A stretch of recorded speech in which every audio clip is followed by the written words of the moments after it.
Once again, welcome to the program. The French Coast Guard says 4 migrants have died after a boat capsized during an attempt to cross the English Channel. Overnight, a Navy patrol boat reported the migrants had fallen into the sea off the coast in the northern area of France. Police say that 4 people found unconscious could not be saved, while 63 others were rescued. UK Home Secretary Yvette Cooper described the incident as truly awful. The Coast Guard says that several people fell into the sea after their boat deflated.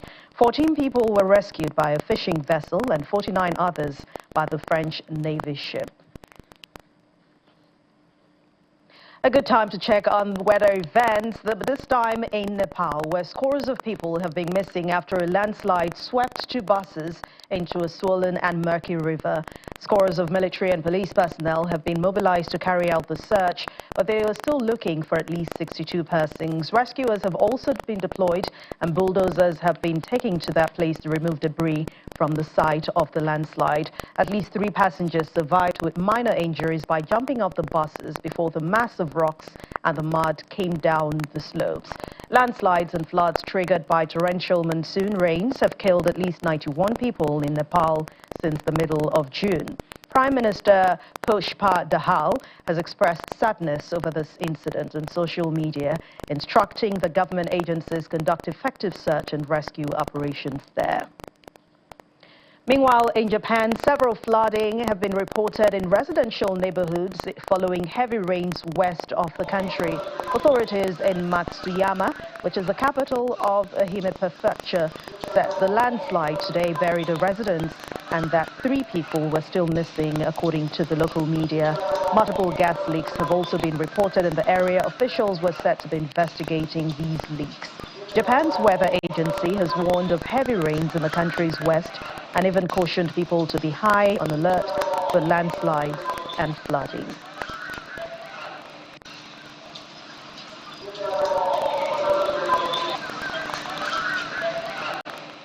Members of the German government have been shocked and angry at reports that Russia had plotted to kill the head of the country's biggest arms company in Rheinmetall, Armin Papager. Well, reports from the United States says the U.S. officials had told the counterparts in Berlin earlier this year and security around him was stepped up. German Foreign Minister said, in view of the latest reports on him, this is what they have actually been communicating more and more clearly in recent months. They say that Russia is waging a hybrid war of aggression. In Moscow, Kremlin spokesman Dmitry Peskov rejected the allegation, saying that it's all presented in the style of another fake story, so such reports cannot be taken seriously. The company is one of the world's biggest producers of ammunition and has become key to supplying Ukraine with arms, armored vehicles, and other military equipment. And crossing over to the United Kingdom, a security guard who plotted to abduct, rape and murder television presenter Holly Willoughby has been jailed for a minimum of 15 years. Gavin Plum said that his ultimate fantasy was to use tools he had assembled to perpetrate highly sexualized violence against the former This Morning anchor. The 37-year-old from Harlow, Essex, was caught after unknowingly disclosing his plans to an undercover police officer operating in the online chat room Abduct Lovers. The jail term was passed as part of a life sentence. Mr. Justice Edward Moray said the offences had had life-changing consequences on the woman, both privately and professionally. And in another development, British police say the suspect of a triple murder in Bushy is in serious condition and is yet to speak with officers. Kylie Clifford, wanted in connection with the attacks, was located on Wednesday afternoon and is currently receiving medical treatment in a London hospital. Hertfordshire police said the crossbow has been recovered as part of investigations into the killing of Carol Hunt, Hannah Hunt, and Louise Hunt, the wife and 2 daughters of BBC racing commentator John Hunt. Well, in a statement from Washington, D.C., Prime Minister Keir Starmer offered his condolences, saying the Home Secretary will review legislation concerning crossbows. First, let me just say how awful this incident was, and our condolences and thoughts are obviously with all of the family members and family affected. It is awful. In relation to crossbows, the Home Secretary has announced that she will look at the legislation, and we will, but there's no getting away from just how awful this incident was. Welcome back. Pakistan's Supreme Court has ruled that jailed former Prime Minister Imran Khan's party was eligible for over 20 extra reserved seats in Parliament, ramping up pressure on the country's weak coalition government. Khan's Pakistan Enas party candidate contested the February 8 election as independents after it was barred from the polls. They won the most seats, but then the Election Commission said that independents were ineligible for the grants of 70 reserved seats meant for political parties only. The Commission had ordered the reserved seat instead to be distributed among other parties, mostly to those in the ruling coalition. The granting of 23 reserved seats does not affect the parliamentary majority of Prime Minister Shehbaz Sharif's coalition government. The Law Minister Azam Nazir Tar told reporters after the decision was made. The ruling coalition still was well over 200 members of the 336-member lower house of parliament. Khan's party strength stood at 84 before the decision, and it is expected to rise to over 100.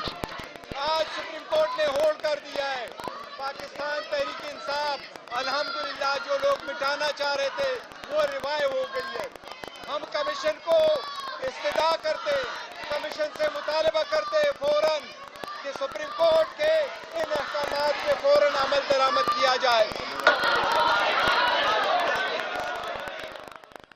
Festivities are in full gear in India's Mumbai, scene of the biggest wedding of the year. I'm talking about the famous Ambani wedding. Son of Asia's richest man, Anant Ambani weds his sweetheart Robotics today in the Indian commercial city.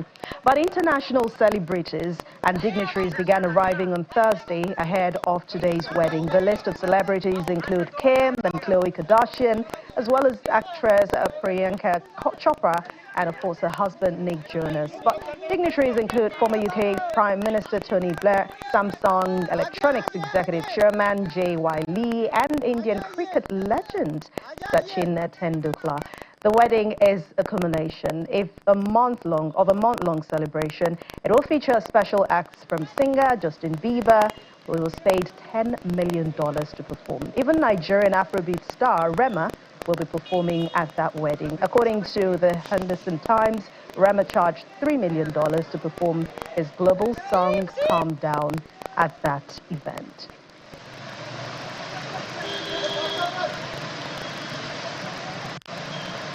The guest list at this wedding of the year is U.S. wrestler and actor John Cena.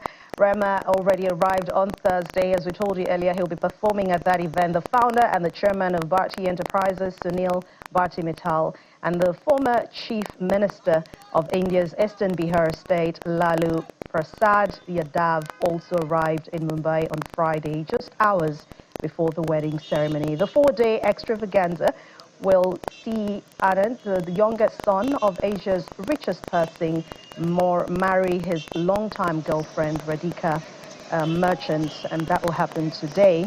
This will be followed by 3 days of reception.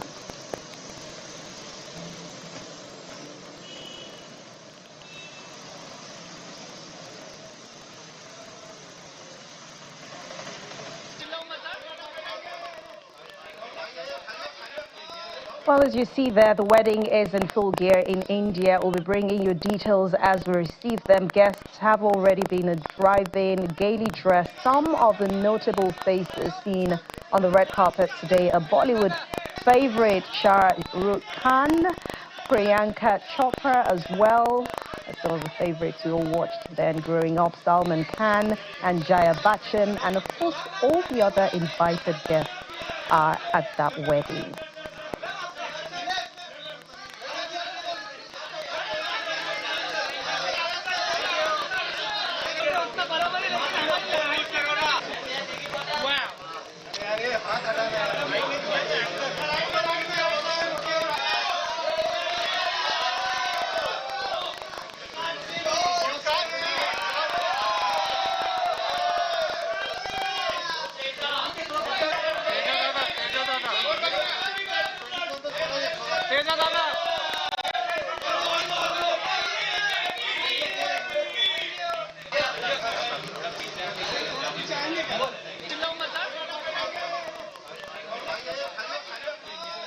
Well, our entertainment correspondent, Bidemi Dairo, is right here in the studio with me to discuss events.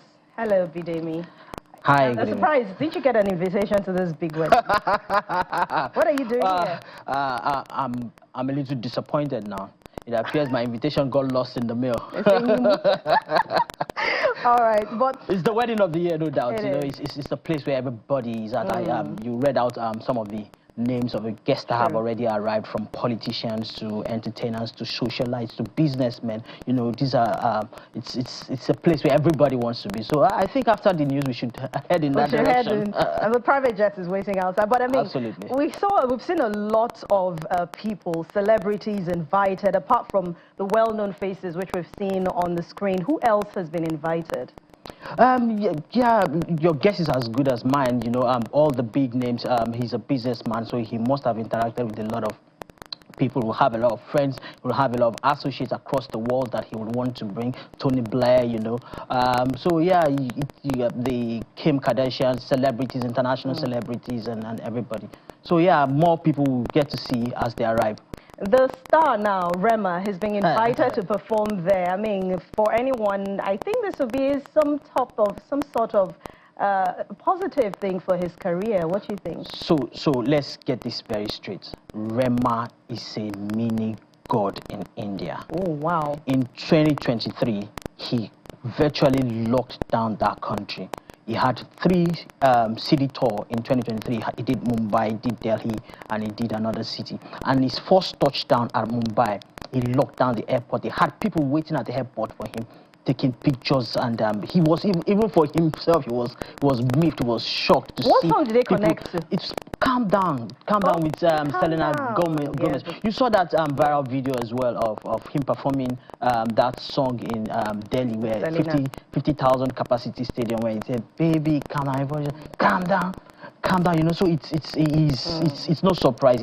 It's the kind of things that happened with Michael Jackson, the Beatles back then. So Rema has locked down India. Trust me, he has. A lot of people, I mean, in social media is buzzing, saying, "Oh, why Rema?" Other big names were not invited. Are you surprised? No, I'm not. It's obvious. Like I said, Rema, India, 2 pieces in one pot. Like they really love him. His music did so well in India. His streams and everything. They had people remaking the songs. Local Indian artists were remaking the Calm Down song and just to boost their own, get the attention of their own people. It's that crazy. Wow. Well, the wedding will last 4 days. I mean, after today, there's still like 3 days of reception. A lot of money, good for the Indian economy. If you ask me, a lot of dollars will be flowing. So let's get it right India. there. It's not just for this. This wedding started in March. Oh. They had a pre-wedding event in March that they had over 1,000 guests. Wow. And guess what? They had Rihanna, who had not performed a full concert in 8 years, came out to perform at this wedding in March. A pre-wedding event, or not wedding itself, a pre-wedding event happened in March. Then they had a 4-day boat cruise as well, where they had Backstreet Boys. The Backstreet Boys reunited. You know the Backstreet Boys back then, you know, they reunited to have this concert.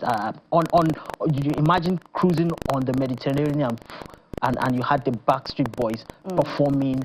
You had Pitbull, you had Katy Perry perform. So it's extremely lavish, you know. If we were talking about Chivido a few weeks ago, this one is like properly skilled Chivido. So most times when it's a wedding, I mean, a lot of people talk about the bride, more concentration on the bride. Let's talk about the groom and his social circle. What is he like in the social status in India?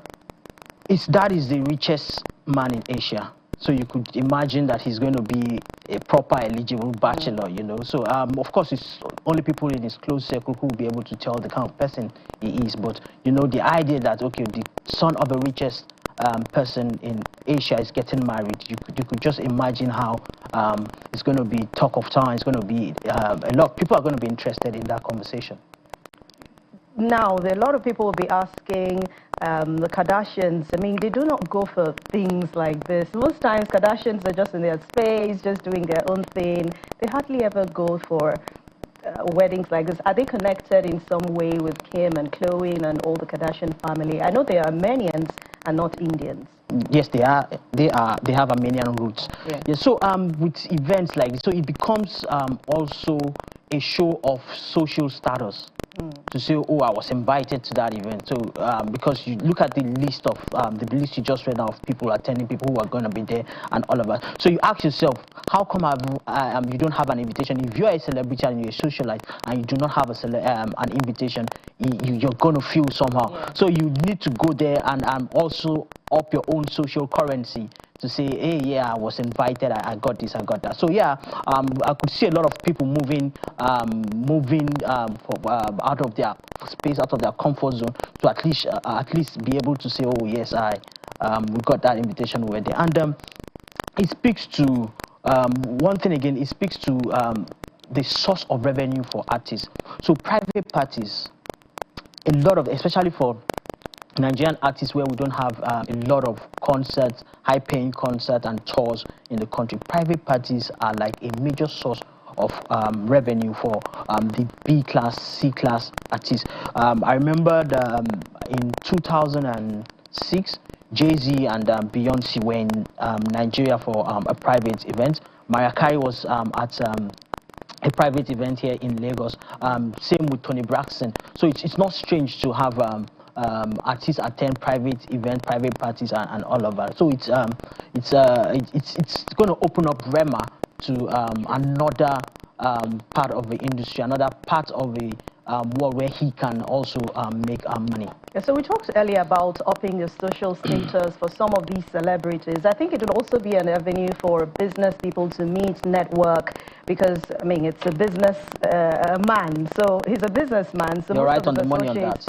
I'm sure a lot of people will connect. You'll be shocked to find out the kind of deals and the kind of partnership that will be made in side conversations at that kind of event. You understand? So yeah, like more than a G7 somehow. I'm telling you, it's to the same brackets with that. Oh, Lord.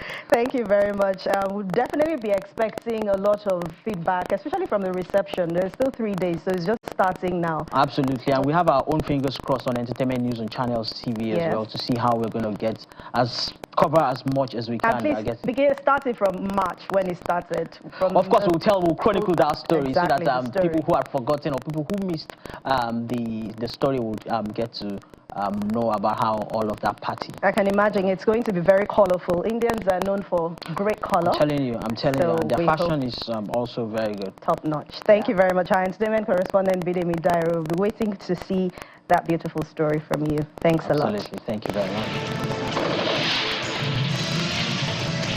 Maximizing the over 1 billion market available in Africa was the motivation for creating the African Continental Free Trade Area. However, with the seeming low progress, the United Nations Development Programme, the UNDP, has decided to push the women to the center of the workings through her AFCFTA. Giving a face to the African Continental Free Trade Area, AFCFTA, 6 years after it was founded, is the mission here. Conversations have been planned towards the theme, Breaking Barriers, Positioning Women to Harness Africa's Trade Opportunities. A woman who is running a business, about 80% of her profit goes back into social activities. We can't say the same for the men, right? It is data that exists. When you invest in a woman's business, you are investing in social impact. Her AFCFTA comes to say the center, the heart and soul of this AFCFTA, the face of it, has to be the face of a woman. So I serve on the IC board of a fund, Alethea Idea Fund.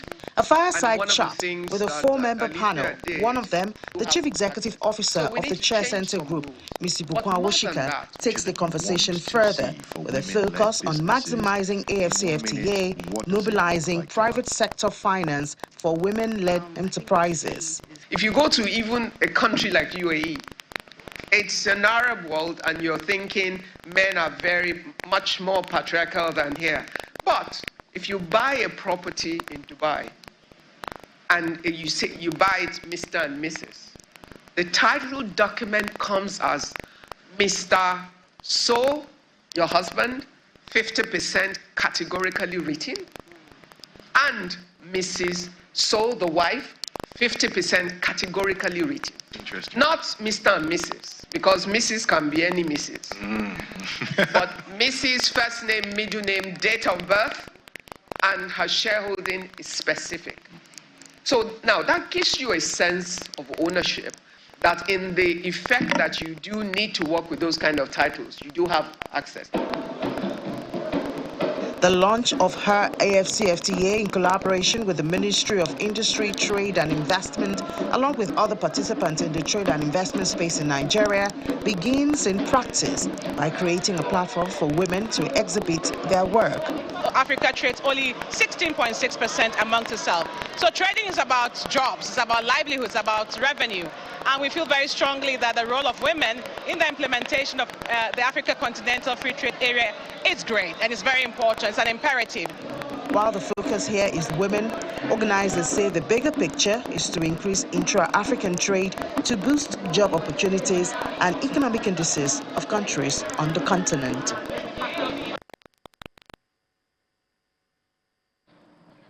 Now on our Africa segment, STEM, Metz Resources and Airbus Foundation have organized a robotics workshop for students in underserved communities to teach them about STEM, science, technology, engineering and mathematics. The aim of that training is to open up the minds of young talents to see how much they can achieve with tech.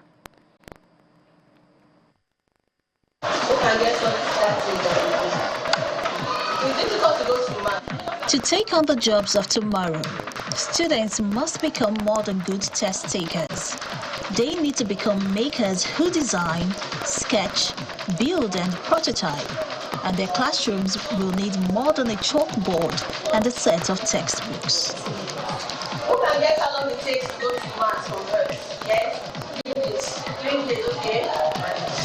Nice. This is a robotics workshop at Totland Schools in Ikorodu area of Lagos to spark the imaginations of young talents.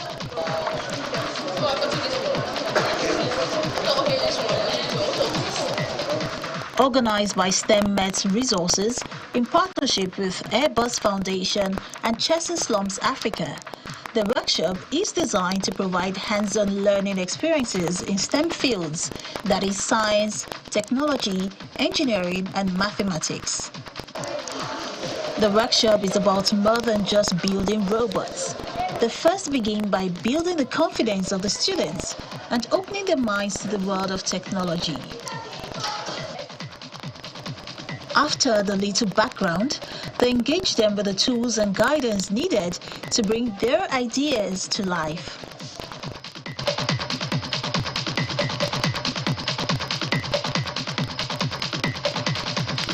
For many of these kids, it's their first time working with such tools. What I was expecting was that as we were entering the hall, I saw some blocks. I thought we were just building normal robots for maybe a practical or something. But what I saw was that we were learning about Mars, how to launch a rocket from Mars. I learned more about robotics, the different parts of satellites, and the functions of satellites, which is satellites. They help meteorologists to determine weather conditions. They also help farmers to determine the type of fertilizers to use in planting of crops. And I also learned more about the parts of a space rocket. For the teachers, the workshop is opening up new possibilities for the future of the children. We use unusual things, so we may use Lego toys to teach them, how to construct, how to build, how to work with teams. So it's robotics, it's motorized, the children are creating. And some of it is actually, computer-based as well. So some of it is screen-based, some of it is non-screen-based.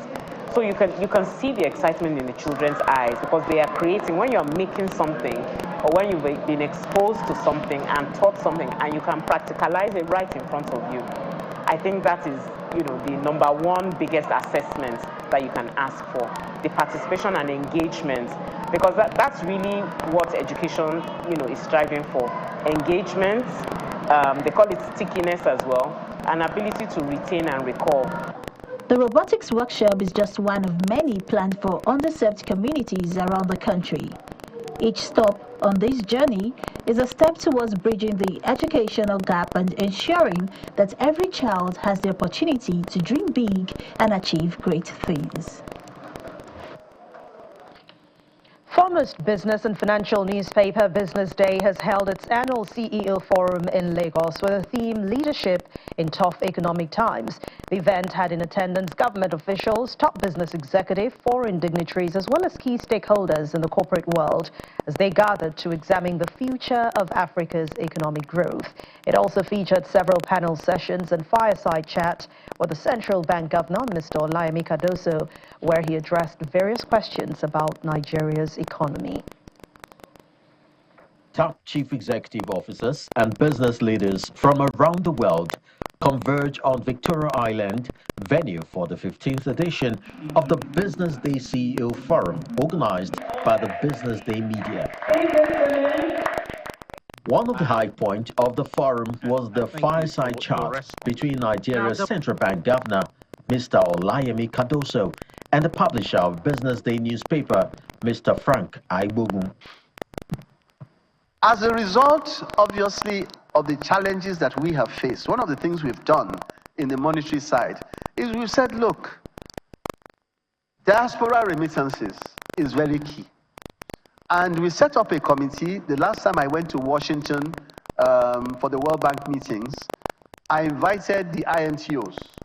And I was so impressed. I was really, really so impressed at the responses I got. People flew in from all over the world to have a meeting and engage with me on this. I was very impressed. And at the end of that, we said, look, based on what we've heard, based on the dialogue we've had, we are going to double the remittance flow within a year. On his part, the CEO of Business Day Media mentioned some key takeaway from the latest edition of the forum. These annual forum that we hold, they're very invaluable to the CEOs, to investors, and other business leaders who seek to do well in a time of very challenging, of many challenges that we face.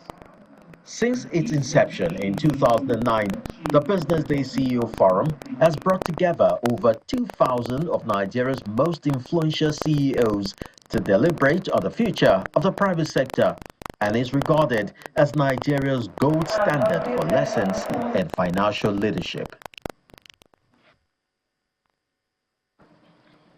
To other stories, Germany's health minister wants to make it harder for teenagers to drink, and he's pitching an end to accompanied drinking, which permits teenagers between the ages of 14 and 16 to consume beer and wine in the public place as long as they are in the presence of their parents.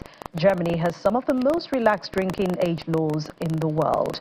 Joining us now to discuss this is Deutsche Welle's Stephen Beardsley in Berlin. Hello, Stephen, and thank you for joining us on The World today. What is behind this new plan? Yeah, Germany has some of the most relaxed laws in the world when it comes to drinking. Already at 16, someone is allowed to drink beer and wine. That's lower than many other countries, and even its neighboring countries, such as France and Italy, where the minimum age is 18. So when you count in this exception, that means that already a 14-year-old can drink beer and wine, multiple drinks, in a public place, restaurant, a hotel, as long as they're in the presence of their parents. Now, keep in mind that earlier this year, Germany had a partial legalization of cannabis, which age there for consumption at 18. And so that's made this kind of discrepancy between the two a bit more glaring. And that's why I think you're seeing lawmakers return to this issue.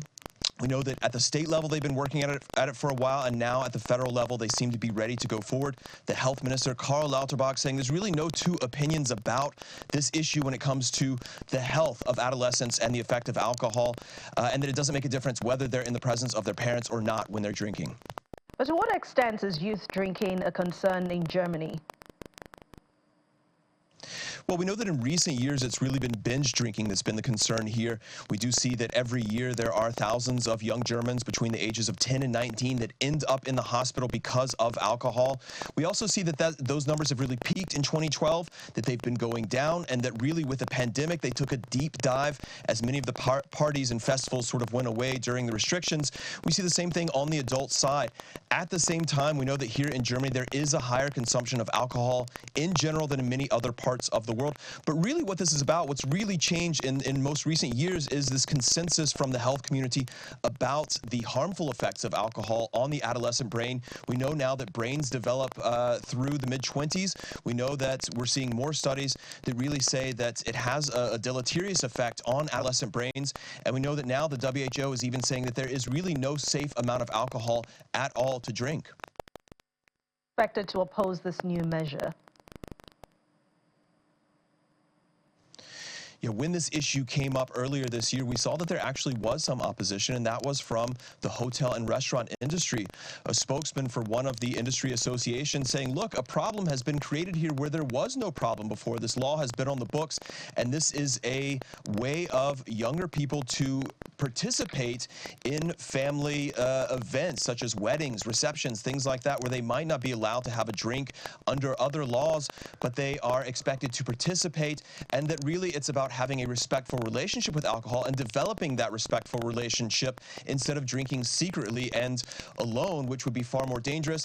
And they also say that really this is about the cultural heritage. Is very proud of its beer and wine production here. And I think that if you're going to see opposition in the coming months, it's going to be along those lines, that this really is a cultural touchstone that's going to be affected here, and that really the state is trying to put its judgment in the place of family judgments.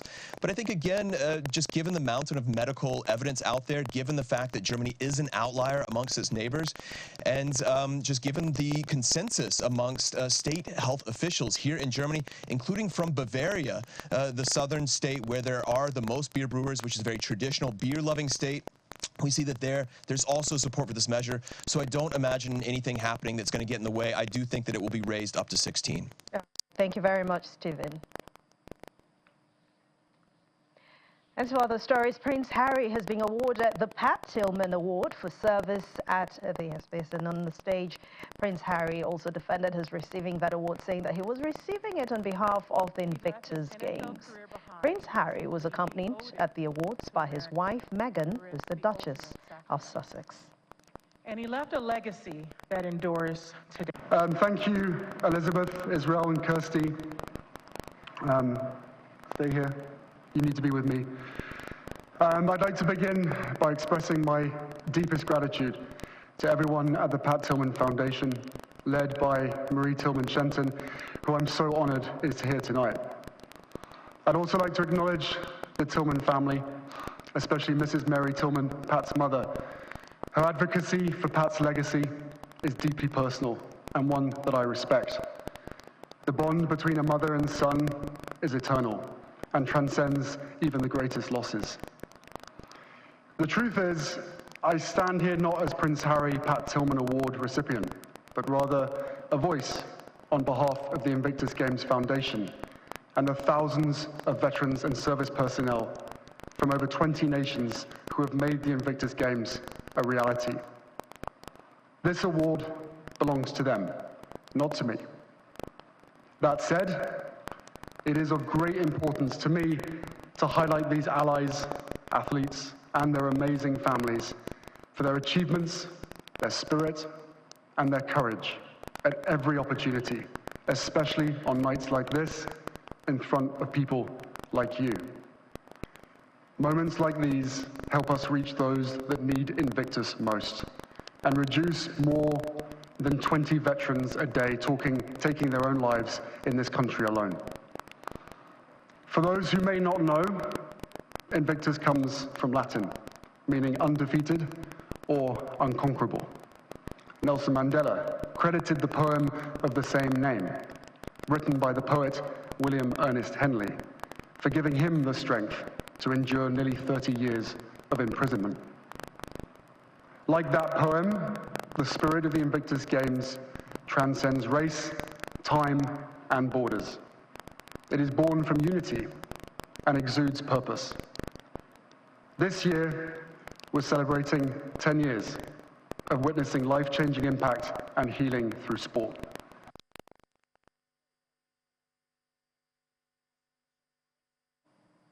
Oh, congratulations are in order. Climbers are gathering in London's Canary Wharf district to attempt to scale a 16-meter high climbing wall over the River Thames. Some 100 participants from around the world are racing head-to-head up the wall as part of the North Face Climb Festival, with the competition semi-finals taking place today and the finals on Saturday, July the 13th. Those who do not make it to the top fall into the River Thames.